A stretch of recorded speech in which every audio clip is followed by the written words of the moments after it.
by Sara Gael and Ryan Beauregard of the Zendo project. And I'll give you a little background on the Zendo project. It's the Zendo Project for Psychedelic Harm Reduction, and it's a program of the Multidisciplinary Association of Psychedelic Studies, better known as MAPS. The project provides a supportive environment and specialized care designed to transform difficult psychedelic experiences into valuable learning opportunities and even potentially offer healing and growth. The Zendo project also offers training and education for groups and populations interested in learning how to support someone having a challenging substance-related experience. And I think I always love it when my guests introduce themselves. So I'm going to turn over the introductions to you two. Can you tell us each a little bit about yourselves, please? Yeah, thank you for having us, Sunny. This is really exciting. So yeah, my name is Sara Gael, and I am the Harm Reduction Officer at MAPS. And I've been working with the Zendo project since 2013. And my first experience with the Zendo was at Burning Man, volunteering in 2012. And I am a transpersonally oriented psychotherapist. I live in Boulder, Colorado.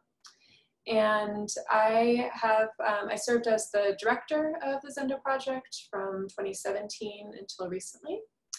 And I have a private practice here in Boulder. I also work on the MAPS MDMA PTSD trials and have been doing that since about 2013 as well. Additionally, let's see what else I'm up to. So I'm working with Dance Safe on their board of directors, which is another harm reduction organization that does drug education and testing. And I'm also serving on a council, Psilocybin Policy Review Council here in Denver, since psilocybin mushrooms were decriminalized earlier this year. So I've been serving on that. And yeah, I really believe in the transformational potential of psychedelic medicines. And I also believe that it's really important for us to take a balanced perspective and look at how to mitigate and reduce risks associated with psychedelic use as well, which is why I'm really passionate about harm reduction and peer support, which is what we'll be talking about today. Nice to see you and nice to be here. Yeah, awesome. Thank you, Sara. My name is Ryan Beauregard. I have a background in wilderness mentoring, a little bit in permaculture and natural building. Got my bachelor's in psychology, but the breadth of my experience for the work that I do at Zendo Project comes from my own psychotic break that came on the tail end of a dieta down in Peru, I believe that was back in 2008. And so spent a lot of time integrating that experience. Found the Zendo project at a local festival outside of Santa Barbara called Lucidity in 2013 and followed them up to the 2013 MAPS Psychedelic Science Conference, took a day-long workshop on harm reduction, and have kind of just embedded myself in this amazing organization ever since. I've been to Africa Burn. I've helped to build several years with Burning Man, and really appreciate using the experience that I've had from my own big experience through the through the veil, I guess, so to speak, you know, seeing the other side to help folks that are in similar places and just need a grounded anchor to come back. So yeah, really happy to be here, really happy to be speaking with this amazing crowd that's showing up to the K-Dome to experience the Infinite Playa. Yeah, honored to be here with you, Sara. Thank you so much. So amazing. I love having a personal experience, right? And really knowing what's needed. That's amazing. Thank you both. I'm going to turn the rest of the time over to you. And then at the end, I will probably have some questions for you. So yeah, let's hear all about what you're doing. Awesome. Thank you, Sunny. We've prepared a presentation. We'll pull it up here. There we go. You owe me my phone. It might be just easier to do that. We'll take a little, thank you. Perfect. Awesome. There we go. All right, sharing some screen. All right, so here we have the logo of the Zendo. And I like to point this out because this is the actual space. It is a rendition of the actual space that we have at Burning Man. And this space we use, it's a 30-foot in diameter recycled cardboard yurt. And this yurt was gifted to us by a group of Tibetan Buddhists and a man by the name of Vajra Palmers. And it was designed by the Zen architect Paul Disco. And the origins of this yurt, actually, it was used at Burning Man for a number of years before it was donated to MAPS. And it was used as a space where this group of monks would bring it every year to the burn, and their gift to the playa was a space to meditate. So at certain times of the day, one could go into this space and find some of the camp members there meditating, and it was a silent Zendo for silent meditation. And in the early 2000s, it was donated to MAPS for the purposes of peer support and psychedelic harm reduction. So that's a little story about our space. Yeah. And if you go to our website right now, we've got a special Burning Man themed website. You can actually see a beautiful video of a time lapse of us putting that thing together every year. So, and I just want to point out this tagline that you created, Sara. The creating, and I don't know where the co went, but I've seen it also as co-creating a community of compassionate care, creating a community of passionate care. Love it. So here's your quote. I'll let you read this off. Yeah, so with the Zendo project, we really believe that, you know, all substance use, including psychedelic use, contains some inherent risk.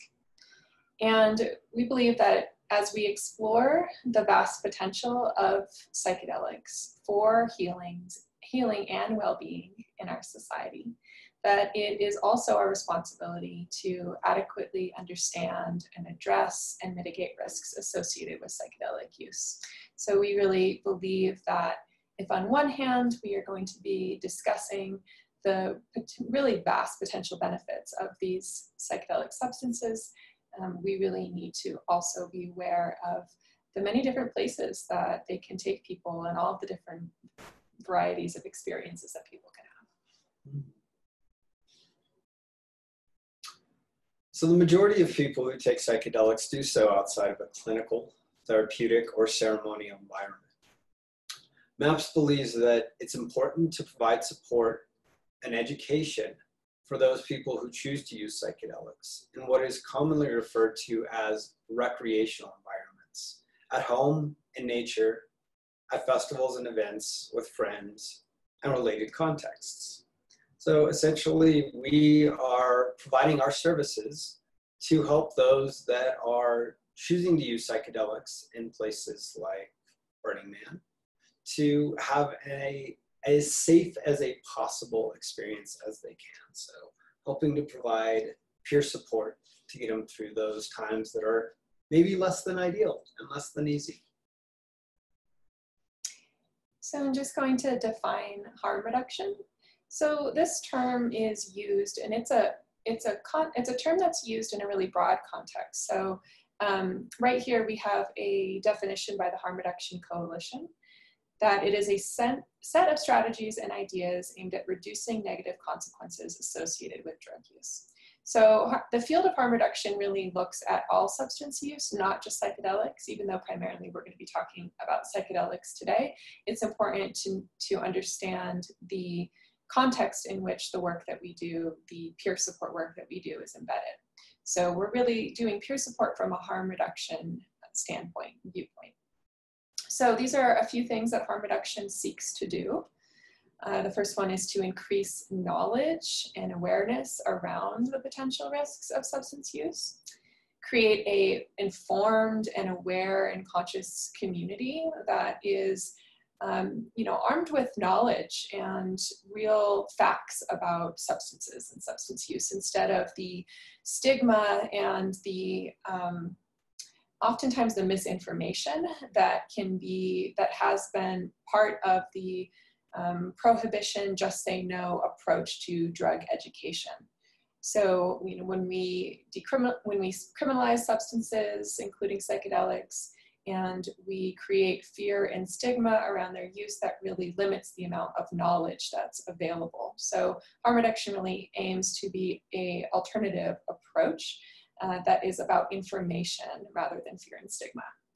And harm reduction also really invites in honest conversations about substance use. And we really invite in honest conversation about psychedelic use. We believe that it's really important to talk about psychedelics because increasingly more and more people are using them in our society. And so, especially as they become more mainstream, we believe that it's really important to really talk honestly about them. Right, that entire spectrum, knowing that there is a little bit of the stigmatization from the 1960s around what psychedelics have been. And I think recently there's been a kind of overly glorification of like psychedelics are the answer and like, let's just throw them at everybody and everything. And the reality is, from the work that we've seen, there are maybe certain personalities or situations or settings, environments that are maybe not so conducive to the best possible psychedelic experience. So this is what we bring, is peer support. So the idea of supporting folks through these times that are less than ideal. So one of the big pieces of peer support that is helpful in providing that kind of understanding is knowledge about psychedelics and what their effects are.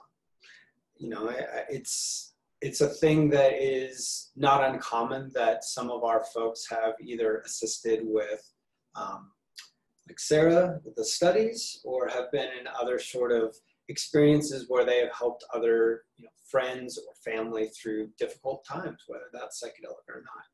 And what we found is the more that those folks have that experience of being able to help others through difficult times, they're more informed about how to help people through emotional crisis, psychedelic or not.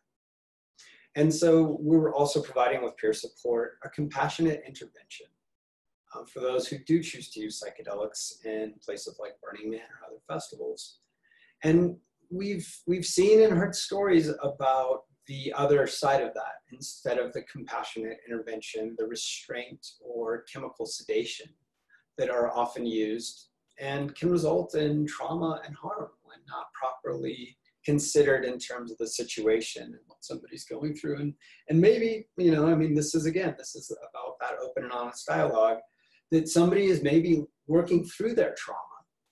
And even though it looks hard from the outside, they're actually making some progress in healing. And somebody from the outside just wanting to stop what they see as suffering will actually interrupt that process and prevent the trauma from getting the healing it needs. Can you go back? Yeah. So with that second point, or need for more compassionate interventions, really a lot of what we see is that the lack of compassionate interventions that currently exists in society is really an outcome and a result of that stigma and fear that we were talking about earlier. Because when you don't understand, to speak to this first point here, when you don't have the knowledge and the understanding of the different reactions and experiences that people can have on psychedelics, then it can be hard for first responders, whether it is medical or law enforcement or security or other people who might come up against these, or just people, right, peers, people who are not, maybe haven't steeped themselves in the practice of harm reduction or peer support. So when we talked about restraint or sedation, I just want to make a point here that, this is a relatively small percent of the people that we see, and that a lot of the people that we see, their experience may not be so big and out of control or such an experience that it would solicit the attention of the authorities. It might just be that someone's having a really difficult time, and if they don't come to the Zendo, they might just end up having a hard time in their tent for the rest of the night, or feeling really isolated and not able to connect to their friends and their community. And that can also be really, really harmful. So when we talk about restraint or sedation possibly causing harm and trauma, it's important to say that it can also be traumatic and really difficult to be alone, even if your experience might be quiet or less big as some of those situations that require restraint. Yeah, thank you for that reminder. That's a very good point. So MAPS has been doing harm reduction and peer support since the early 2000s. So in the early 2000s, we worked alongside rangers at Burning Man and helped to volunteer and provide support in the ranger sanctuary space. And rangers are friends and colleagues of ours, and we really enjoyed over the years working alongside rangers. And even though we don't provide support in the sanctuary space anymore over the past decade, and we provide it in the Zendo, we do interact and work alongside the amazing Black Rock Rangers. So that was kind of our early roots in the 2000s. And then in 2012, we officially became called the Zendo Project. And we've been providing services at Burning Man and other events ever since. So we're going to be talking a little bit about what makes an experience difficult. You want to hit this one? Yeah. So psychiatrist Humphrey Osmond, I think this was back in the 60s, this quote, "To fathom hell or soar angelic, just take a pinch of psychedelic." So really this quote points to that on psychedelic substances, they're non-specific amplifiers, what is referred to as non-specific amplifiers. So depending on a number of factors, which we're going to go into in this presentation, your experience can be ecstatic and absolutely heavenly, so to speak, or it can feel like hell. It can really be challenging and difficult. And we're going to talk about, that there is potential, there's potential for benefit even when the experience is difficult.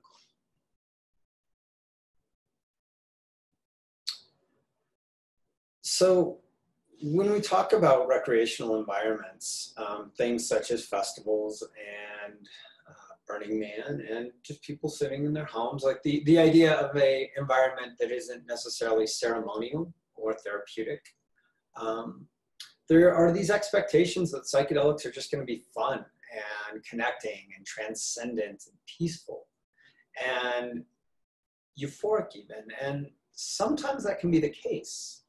But as those of us that have been in the psychedelic realm have seen, or those of us that have provided care for those that do psychedelics, that's not always the result. Right. So, in a therapeutic or a ceremonial environment, such as an MDMA-assisted psychotherapy clinical trial, or in a setting like using a medicine such as ayahuasca or peyote, it's really expected that difficulty is going to arise, and it's often welcome as part of the experience, right? So when you go into, say, a plant medicine ceremony, for the most part, hopefully you're aware that some of the experience, if not a bulk of it, might be challenging, and that facing the fears and the things that come up during the experience is really part of the intention. It's part of the healing in these settings. When someone takes MDMA and does assisted psychotherapy, it's really understood that part of what they're doing is going to go in and look at their traumatic memories and look at some suppressed content, and that accessing and processing this content is the way in which they're able to move through it and able to heal.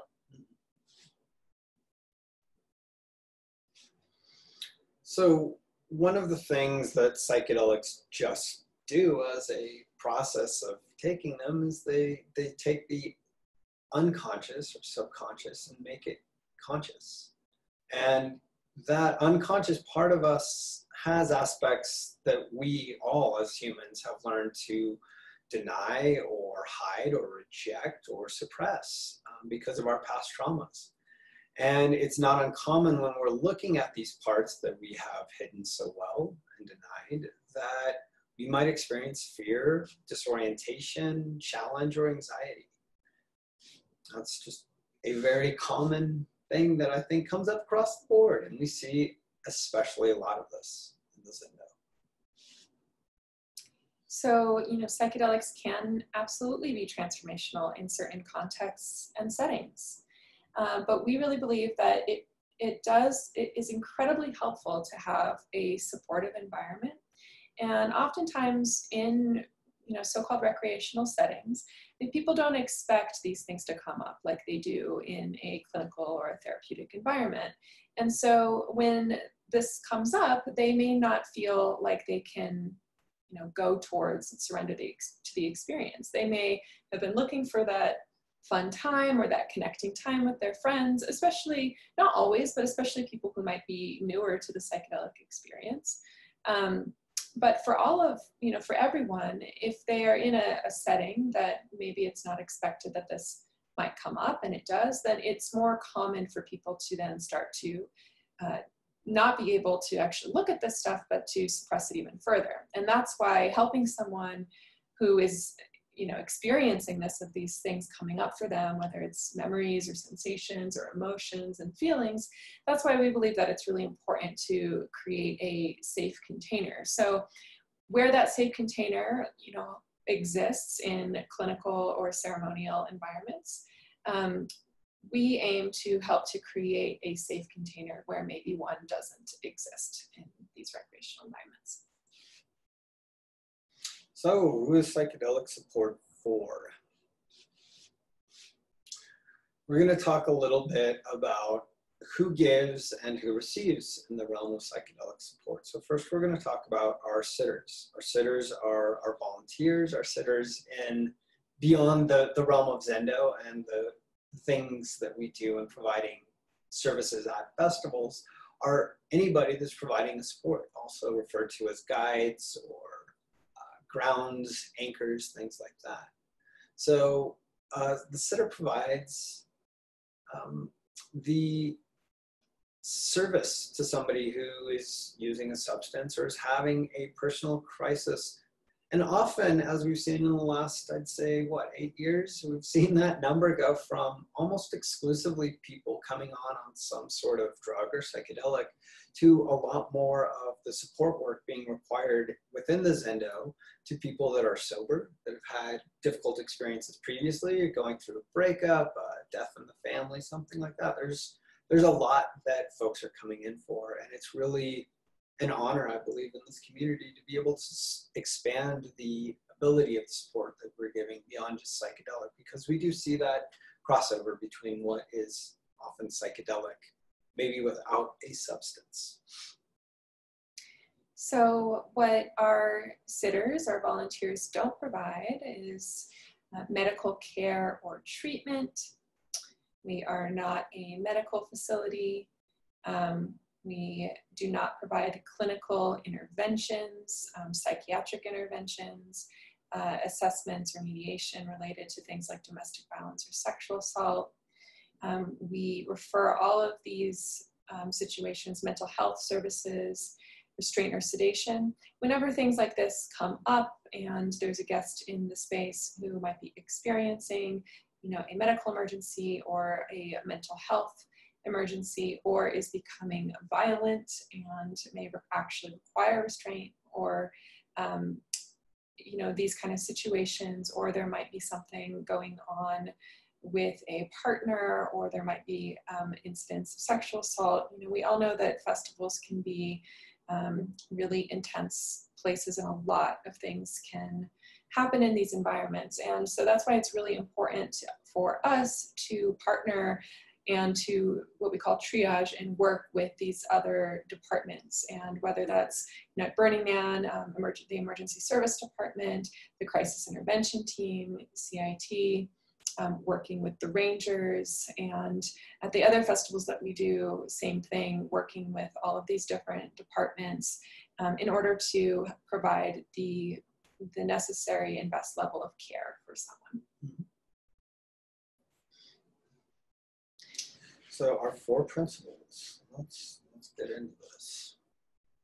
So the 4 principles of Zendo Project really are our 4 pillars that create our space, that create the container that allow us to be stewards for other humans that are having these difficult experiences.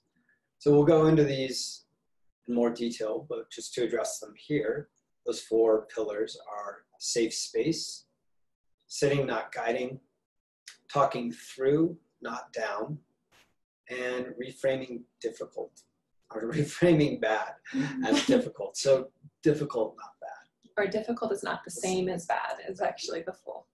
Thank you. I'm getting way too abbreviated. Look at me. So we're just briefly going to touch on these, and at the end of the presentation, we'll talk a little bit about how to learn more about the Zendo project and kind of what we're up to in terms of training and services. So we're just going to touch on each one of these principles very briefly with the time that we have today, and we'll let you know how to learn more about these principles. So really this first principle, creating a safe space. Really, safety, as we talked about earlier, and feeling safe really can allow us to move past stuck places. If we don't feel safe and we don't feel like we're in a safe environment or with safe people, it's really hard for us. It can be really hard to move past some of these things that might be coming up for people. And in this principle, really the awareness that no matter what the situation is, that having the presence of a calm and grounded, compassionate person really goes a long way to help someone to feel safe in a time of crisis, psychedelic related or otherwise. And kindness and openness and acceptance really create an environment of safety. So in the Zendo space, safety really refers to really all aspects of the experience. So physical safety, mental and emotional safety, and psychological safety. And really the volunteers we train, and our volunteers really learn how to be that safe, grounded presence for people, so that when they're not feeling safe and they come into the space, they're met with somebody who can reassure them and help them feel safe, and help them get out of maybe the many different variables of the experience. And we're talking specifically about festivals right now, but this also applies to other situations that are not just festivals. Yeah, and to our audience, that maybe don't get to attend one of our full trainings, the reminder of that safe space is about boundaries, as well as how we are showing up safely. How are we showing up safely for another human being? And how are we showing up safely in the space? Are we actually checking to make sure it's a physically safe space? Is it an emotionally safe place? Are we being safe as we are presenting? And this is the other bit that we often see sometimes, is even though we may have the best intention, that I may remind the person that I'm trying to give care of some person that they're associated with negatively. And Sara might come off as somebody that they recognize as an old friend. And so it's important in those places to also be able to have community as part of a safe space, so that you can pass it sideways when you're noticing that maybe your energy or your just appearance is not as safe and compatible as you'd hoped it would be. So this second principle is sitting and not guiding. And really a lot of this is pointing to helping the individual connect with what is called their inner guide or their inner healer. So this principle really comes out of a lot of our teachings is a culmination and kind of an amalgamation of many different teachings that have accumulated over many years of peer support and psychedelic sitting, and that includes psychedelic therapy. So this inner guide is a term that's referred to a lot in the MDMA PTSD protocol of MAPS, and the idea is that we each have an inner healer, an inner wise one that really knows what is best for us and what we need. And our work as a sitter is really to get out of the way and to help people connect with that inner guide, helping ask the right questions, and really a process of inquiry to help people really connect with themselves rather than being the one who is guiding the experience, providing the answers, providing the solutions.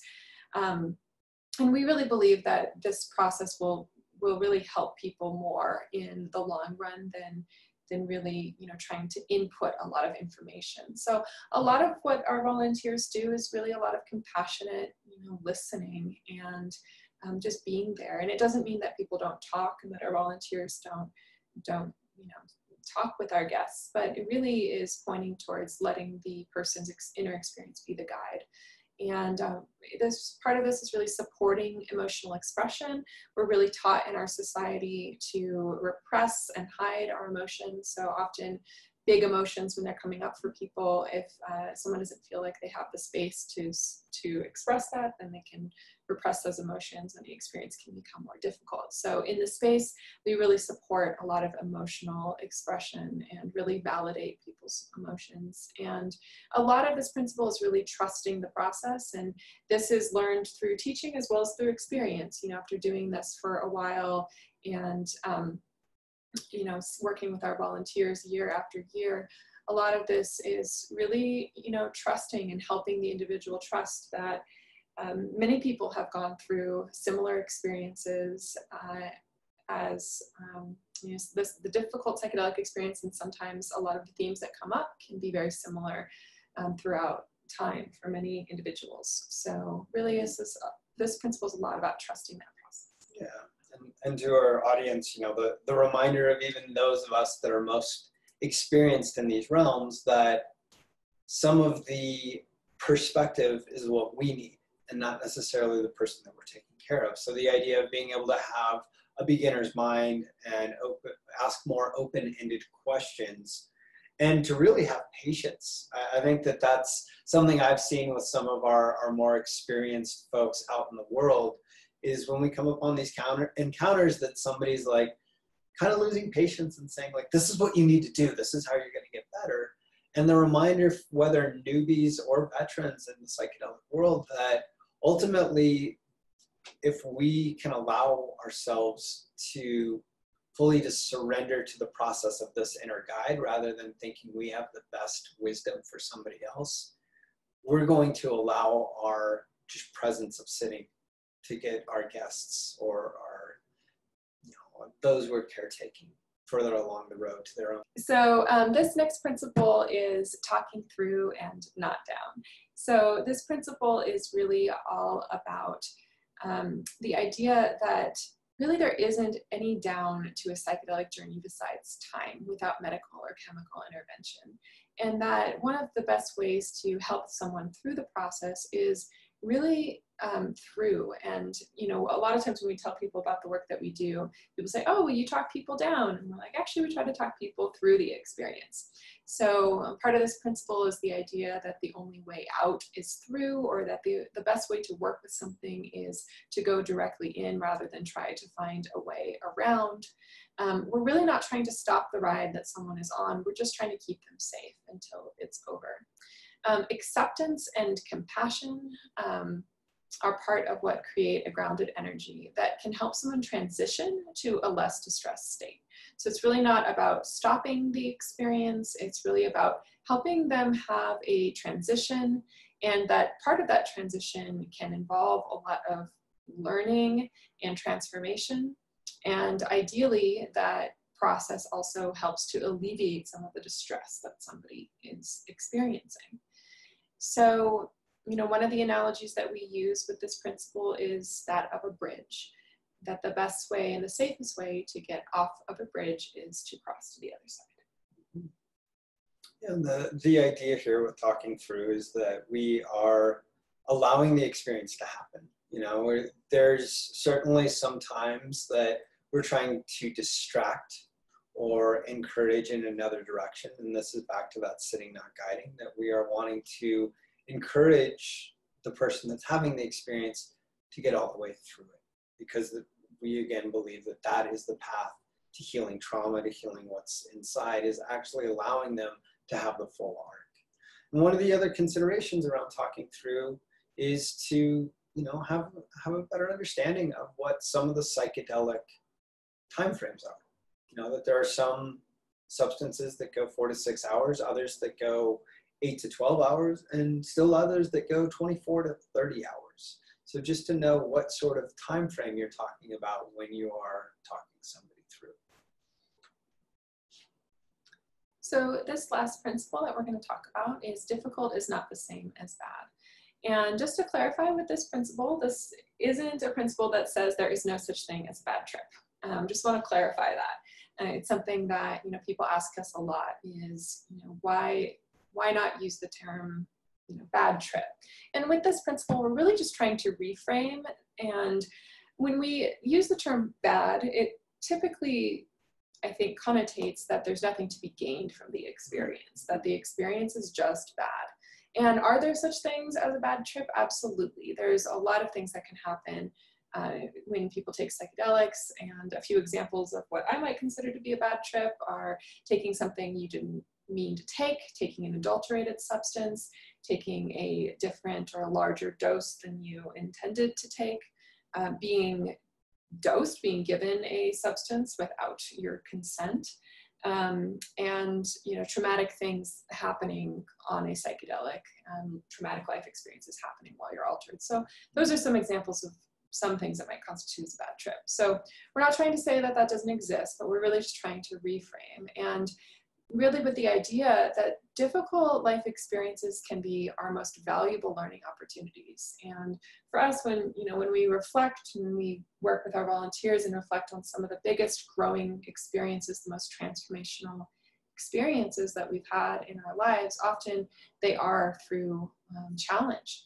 And really, we believe that these things here, strength and resilience and wisdom and surrender, are often really found in these really dark or difficult times. Mm-hmm. And this idea of making relationship with our shadow, that the idea that these demons within us, or these demons in the other person that we're sitting with, are really parts of ourselves that want better relationship made. And that if we can truly take these parts that we have outcast or put to the dungeon and find out what they want, find out what feeds them, find out what they love and what they need to heal, that's simultaneously healing a part within ourselves. And that at the end of that process, we can invite this thing that was seemingly an inner enemy to be one of our knights at the round table, to be a servant of service to our deeper life path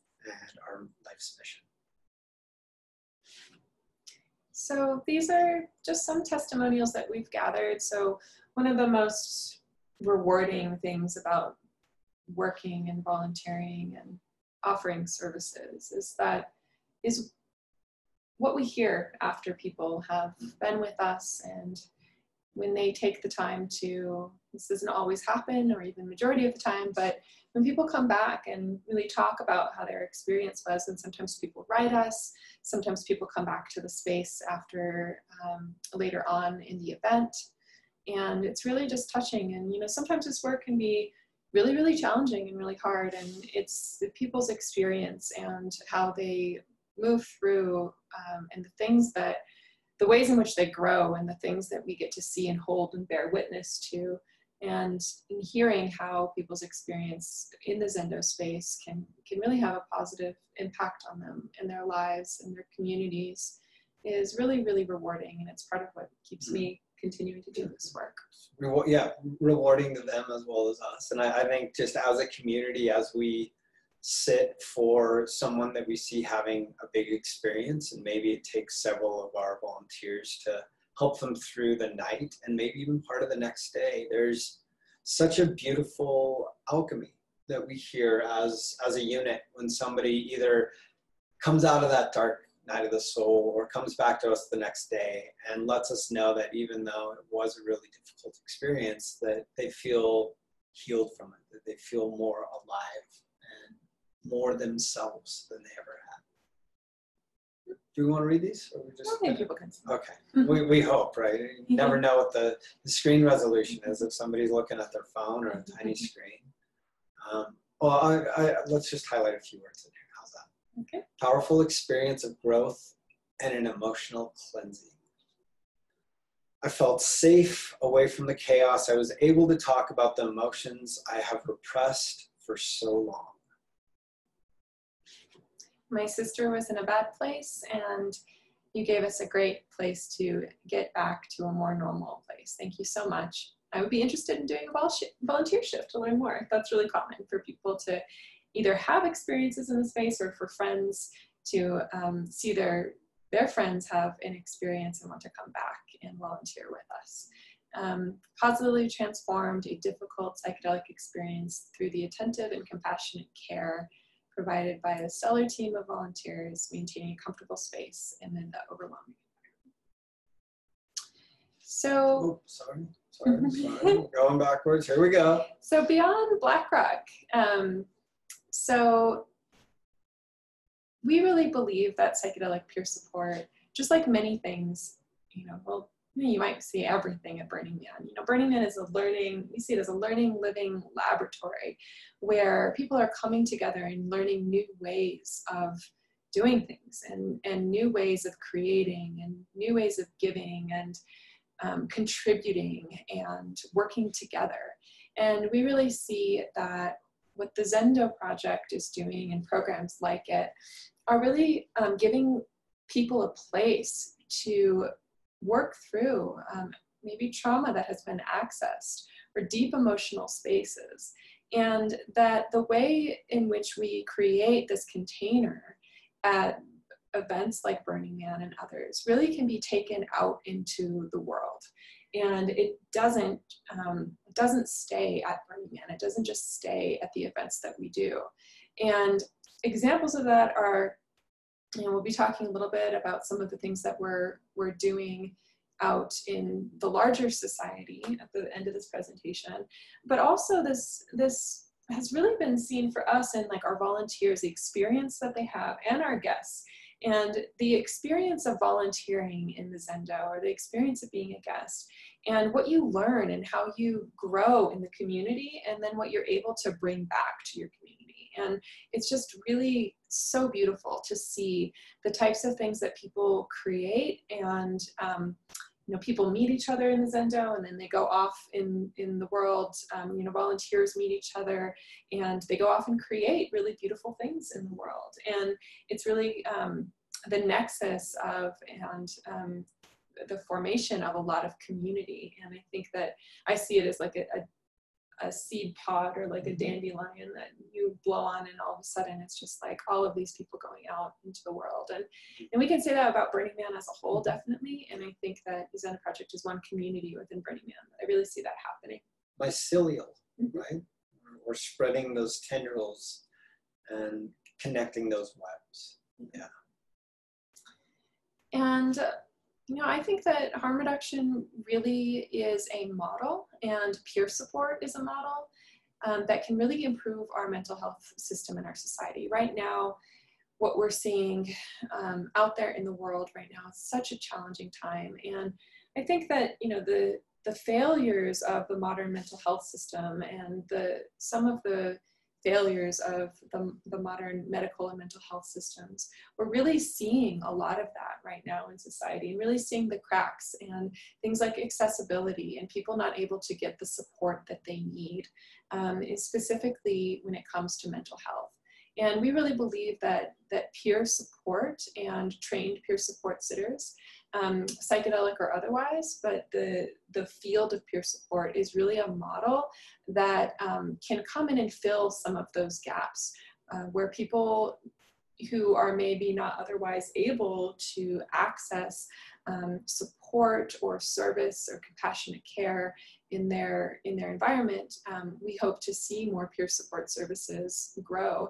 And we also hope that the principles of peer support, and specifically psychedelic peer support, compassion, acceptance, really these are antithetical to a lot of the reductionist sort of treating people like machines approach that we sometimes see in the mental health society, as well, or as in the mental health field and out in society. And, you know, we see this reductionist way in which people are really often treated, not like with that open heart, not with the compassion and the acceptance, and specifically as it relates to the psychedelic experience. So we really hope that, you know, models like the Zendo project can continue to inform and reform systems of mental health and wellness. Mm-hmm. So these are some things that we are up to right now. So, right, no events, no festivals, we're obviously here. Welcome to the multiverse. So what are we up to and what are we doing in this time where, you know, we're not doing events for the foreseeable future, at least physical events. So we're really focusing on developing our training and our curriculum right now, you know, really focusing on bringing our trainings to, like we said, out to society in other ways. Currently, we're working in Denver to help provide a training curriculum in a city that has decriminalized psilocybin. So providing a multi-responder training to paramedics and law enforcement and the fire department and other first responders, people who might come across people on psychedelics here in Denver. And we are going, yes, well, we're working in Denver, and then that will be a model for bringing this work to other cities. We're also working with universities to bring this work into university students and staff. And, you know, university populations have some of the highest psychedelic use as well. And it's really a time for us where we're starting to see, okay, how can we take what we've learned out on the playa? How can we take what we've learned at these other events? And because we don't have events, we are taking a lot of that energy and we're able to move it into places where, you know, we wanted to move it for some time, but events take a lot of energy. We're also really focused on outreach. We're going to share some materials and talk a little bit after this about some of the outreach that we're doing at Burning Man this week, and including education and a speaker series that we have been working on and we're presenting this week. And we also offer consultation to other people in the event emergency service and event safety industries. And we're also really focusing on accessibility and diversity. How can we bring our trainings and our outreach and education into more and more communities? How can we really focus on bringing this work to a diversity of populations and making sure that we reach as many people as possible? Mm-hmm.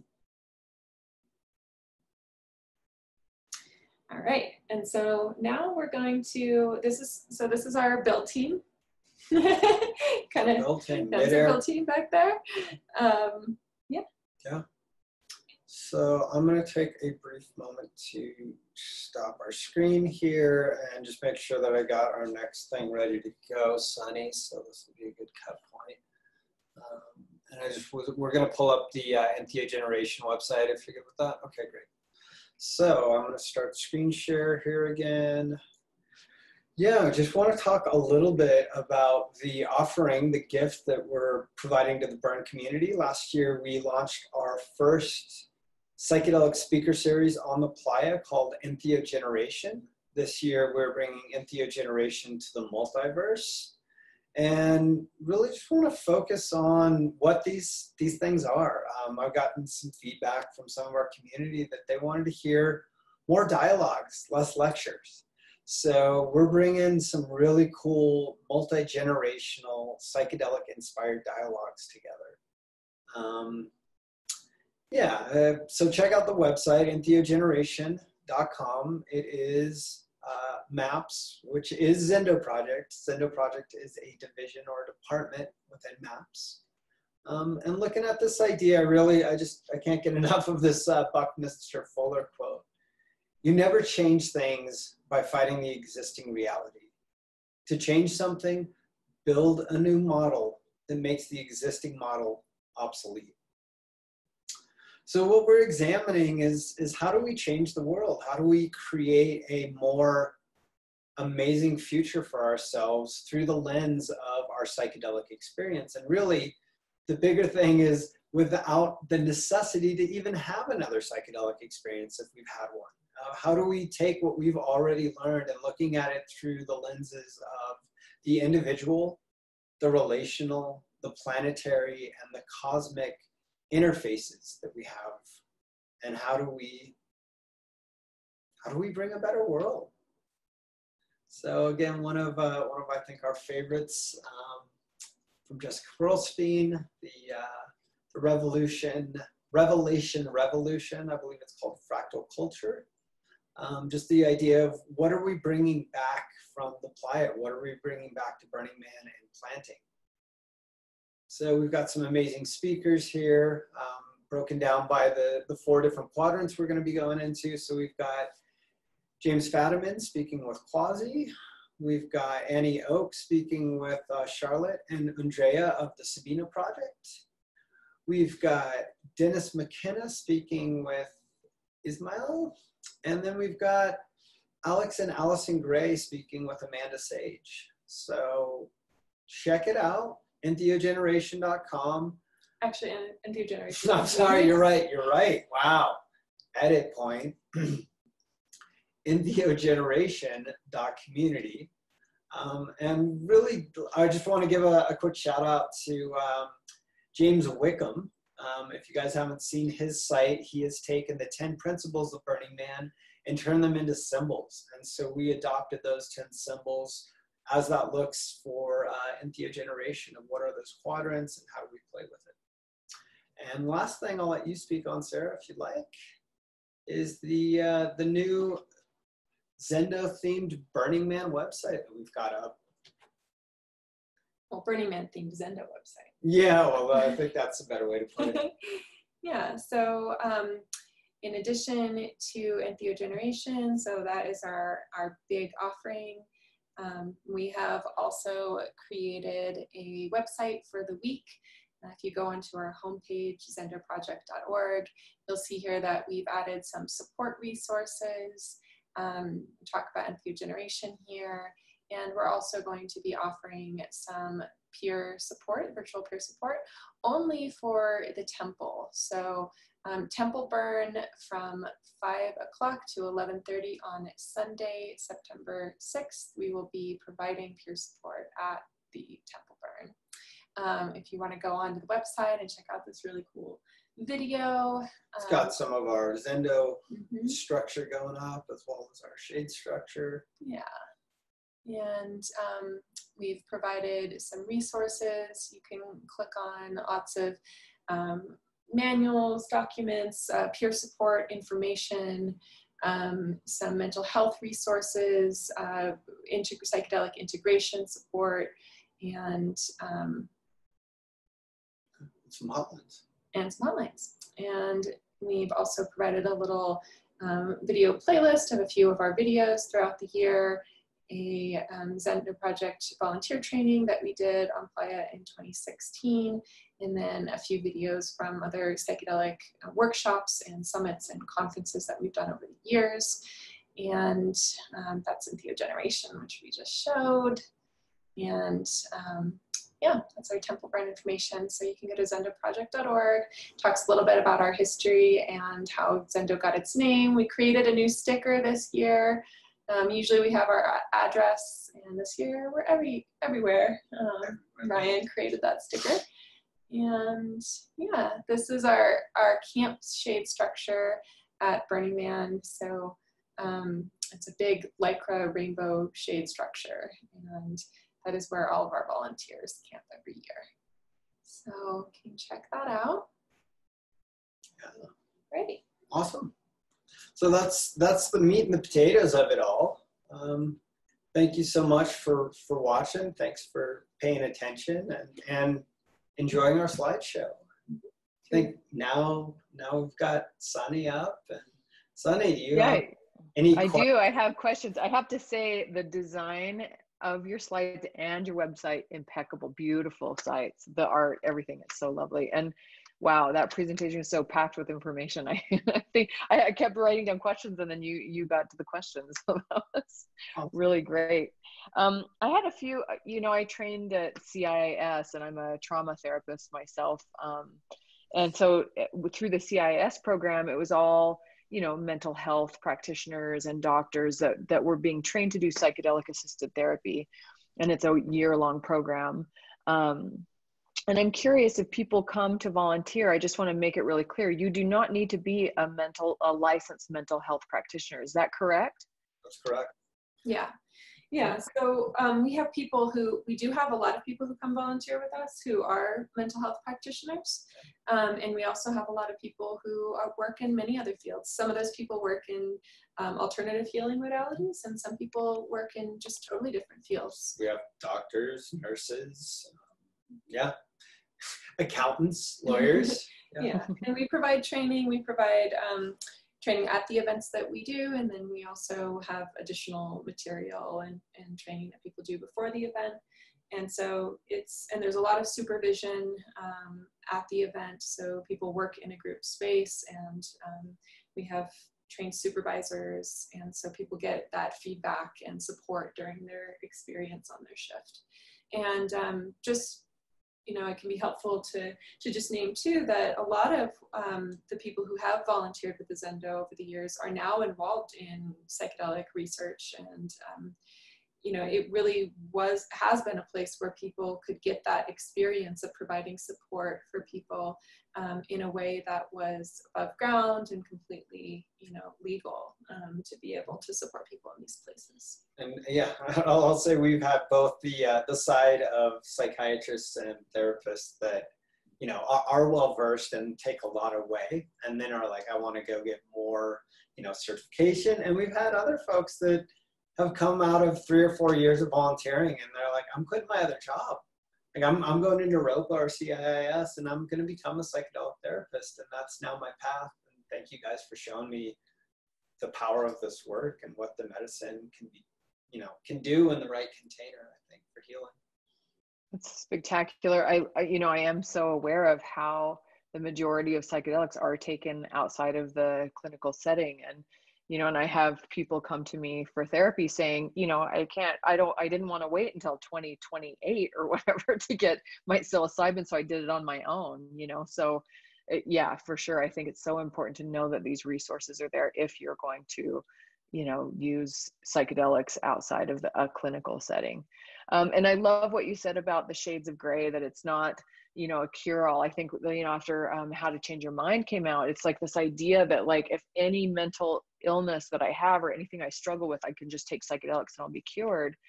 And it's such the antithesis of the Prohibition era, which was, these horror films of taking LSD and going crazy forever, right?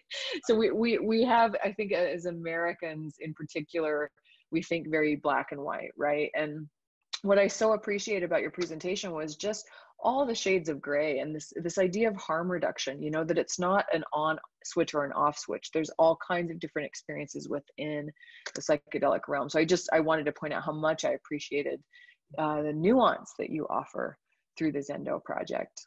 And I'll say that one of the slides that this reminds me that, as we condense this, doesn't get in there, but a big thing that we talk about in this world is set and setting. And that, as that relates to dosage, that somebody may come into our care that's like, man, I've done a single hit of LSD throughout my life, but then I came to this event and man, I'm overwhelmed because the setting is so much different, even though the substance is the same. Mm-hmm. So, and then the other piece is mindset. It's like, what's really going on in your world? As we've, I think sometimes put out, or I've heard from other mentors, is clean your room and do your homework. Like, get everything in line so that when you're there, it's not just this chaos of like, oh, I didn't take care of this, but it's as well put together as it can be, because this thing inside usually isn't. Even those of us who do therapy on a regular and exercise and meditate, the psychedelic state just has this kind of like jack-in-the-box feel of like something's going to pop out and you don't know when and you don't quite know what it's going to be. Mm-hmm. Yeah. And to speak to the mindset piece, to what you were speaking to, Sunny, I think it's really important for people not to have the expectation that psychedelics are a cure-all, because I think that that's one of the things that the dangers, that people can go into the experience and learn about it and then think, oh, this is going to cure whatever I'm going through, and I think that can lead to a lot of disappointment for people, which can actually make, I've seen it sometimes make people's experience worse, and because they expect something, right? They expect this, like this thing, they're going to have one experience on their own or at an event, and it's just going to make them better. And then when that doesn't happen, they feel like they've been misled, or that, you know, they were told, and then they think that there's something wrong with them, that this one psychedelic experience didn't change their life forever. So I just think that what you're speaking to is it's really important to name that perception that psychedelics are a cure-all can actually be really damaging for people. Yeah, I agree. In my experience and the research that we're finding with psychedelic use, there are certain diagnoses that aren't great for psychedelic. I think you know, like a lack of ego structure is something that's, you know, kind of a counterindicated, that you want to be able to come back to some sense of self after being out in the universe. And so, you know, I think that is really an important caveat to really be conscious about what you're doing, and you know, do a little research maybe before you start going down the rabbit hole of you know, big psychedelic use, right? And that's another question I had is, you know, people at home, and a lot of this is happening virtually. Could someone go to the website, go to your website and get some basic guidelines? Like, how do I sit for a person? Is, without attending like a whole training, is there like a quick and dirty way for someone to just kind of grok, you know, how to be safe?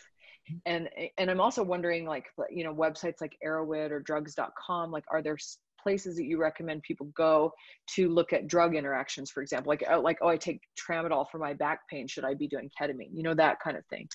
Can you speak to that briefly? Yeah, we do provide some resources. So on the Zendo project main page, so the one main page that we showed, zendoproject.org, we have the link to resources there. So there's educational resources, and down below there's support, you know, manual support videos. So, you know, we have some videos on the website. The manuals are really solid. The manuals, we have a few manuals there. We definitely have a few drug education websites. And yeah, so the Zendo, one of the resource pages is zendoproject.org/resources. Yeah, yeah.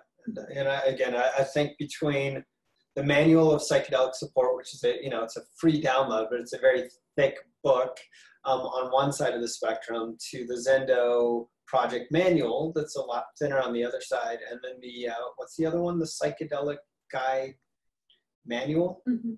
I think that's a really interesting one that you've known about for a little bit, but I'm just coming in. It's a little bit more about what it is to be a guide.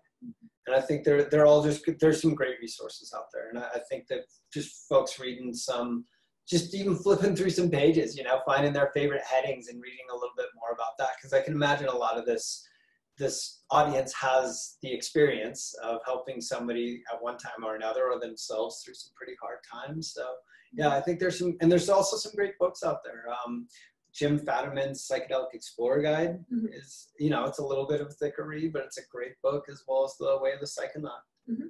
Yeah, and then we also have the videos on our website. We should probably have about 5 videos there, and one of them is a Zendo training, and then a couple other Zendo talks. But the training is it was our volunteer training in 2016, and it's a couple hours long. So if people want more of this, some of it would be a little bit repetitive from what we talked about today, but a little bit more in depth. And then, I think those are, and then entheogeneration, I think some people talk in the entheogeneration speaker series. Absolutely. Some of our speakers are definitely going to be talking about peer support, harm reduction, drug education. So if people want to check that out, they can go to entheogeneration.community. We're located on how many of the platforms?